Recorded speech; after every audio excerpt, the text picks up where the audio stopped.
raiba fi. Ayat yang pertama, yang kedua, dzalikal kitabul la raiba fi. Sudah la raiba, la syakka, tidak ada keraguan isi kandungan Al-Quran itu. Kalau Anda ragu dalam Al-Quran, disuruh mendatangkan ayat yang serupa dengan tidak ada, tidak akan bisa.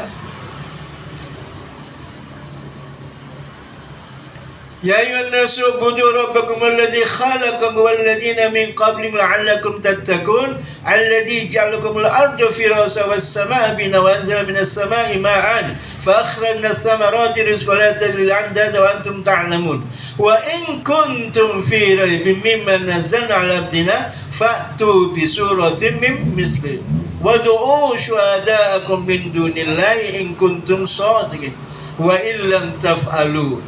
Wa illam taf'alu wa lan taf'alu fattakun naral lati waquduha an-nasu wal hijara u'iddat lil kafirin. Nyata nih. Wa usyhadakum min dunillahi in kuntum shadiqin. Wa illam taf'alu wa lan taf'alu fattakun wa illam taf'alu. Dan jika kamu tidak bisa membuat surat yang serupa seperti Al-Quran, walan, kalimat lan tidak akan sekali-kali, walan taf'alu, dan tidak akan sekali-kali kamu akan dapat membuat surat, yaitu ayat-ayat yang terkandung dalam Al-Quran. Nyata loh buat ini. La raiba fi. Maka kita termasuk innal ladina yakfuruna bi ayatillah atau tidak? Nah, di situ kita mengoreksi diri kita sendiri, introspeksi pada diri kita sendiri. Sudahkah saya menjalankan isi kandungan Al-Quran? Sudahkah saya menjalankan sunnah-sunnah Rasul? Sudahkah kita mengikuti Rasulullah dengan sebenar-benarnya, dengan usaha sebatas kemampuan yang ada pada diri kita? Atau kita hanya hora-hora saja? Sekarang banyak ibadah hora-hora, bukan keilmuan tapi hora-hora. Pendalaman, pengertian tentang ajaran. Ini yang paling penting, pengertian tentang ajaran, pengertian tentang Islam, pemahaman tentang Islam.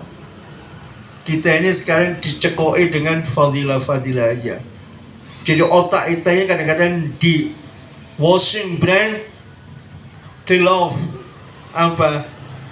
material.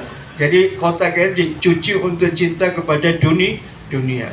Baca ini dapat. Jadi maka kita harus renungkan bahwa kita itu ada takarannya masing-masing. Jangan sampai kufur terhadap ayat Allah, kufur terhadap yaitu ajaran-ajaran Rasul. Dengan dipencetnya ekonomi, dengan terdesaknya ekonomi, akhirnya kita itu hilang kontrol.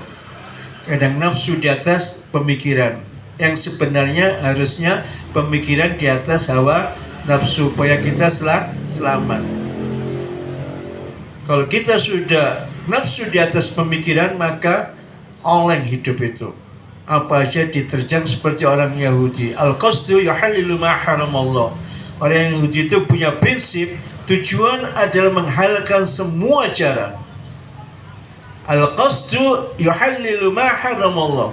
Jadi tujuan menghalalkan apa yang diharamkan oleh tujuan. Karena tujuan, kata hawa nafsu, maka apa aja sudah halal. Gak ada haram, gak ada halal. Semuanya dianggapnya halal, walaupun itu haram.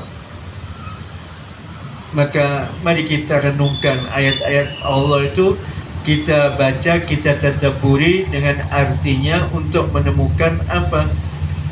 Kebenaran.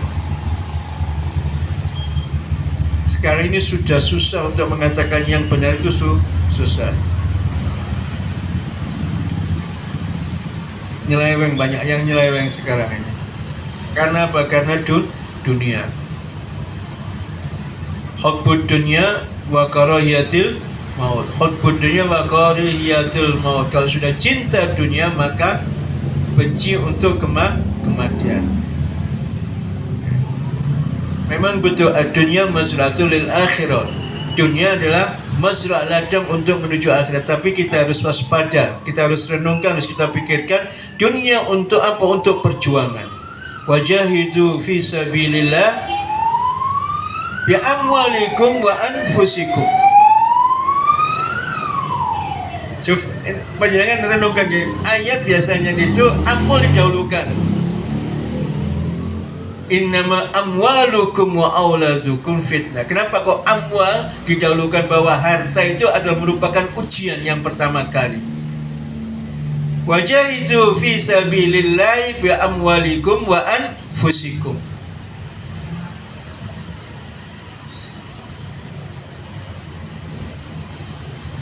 Wajahidu fi sabilillahi bi amwalikum. Kenapa di situ harta kok didahulukan? Itu artinya pembentukan agar manusia itu tidak boleh mencintai harta sepenuhnya. Jadi buanglah harta itu sudah.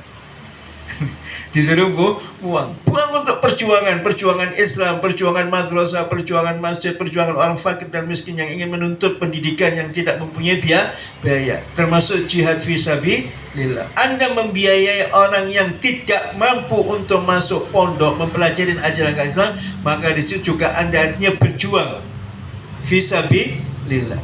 Karena kembali kepada hadis, man kharaja fi talabil ilmi fa huwa fi sabilillah.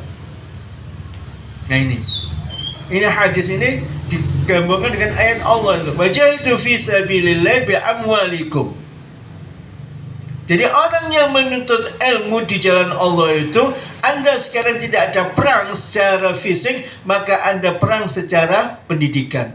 Harta Anda yang ada Anda perjuangkan untuk pendidikan, termasuk Anda sudah perang fi sabilillah. Kalau mati syahid insyaallah. Maka jihad bukan karena fisik saja, tapi jihad juga melalui materi. Mengantui di nafsu juga jihad. Akbaru jihadun nafsi. Setelah perang ada sahabat bertanya pada ya Rasulullah, apakah ada jihad lagi selain ini? Kata Rasulullah, fi jihad, yaitu jihadun nafsi, yaitu jihad melawan hawa nafsu. Jangan hawa nafsunya cinta dunia, kumpul-kumpul dunia. Nah, itu akhirnya tidak mau menafkahkan sebagian daripada hartanya.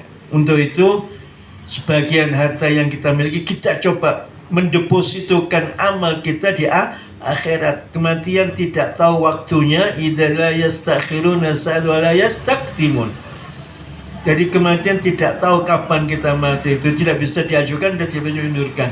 Untuk itu marilah kita siap-siap dan selalu siap untuk mendepositokan, mencari pahala di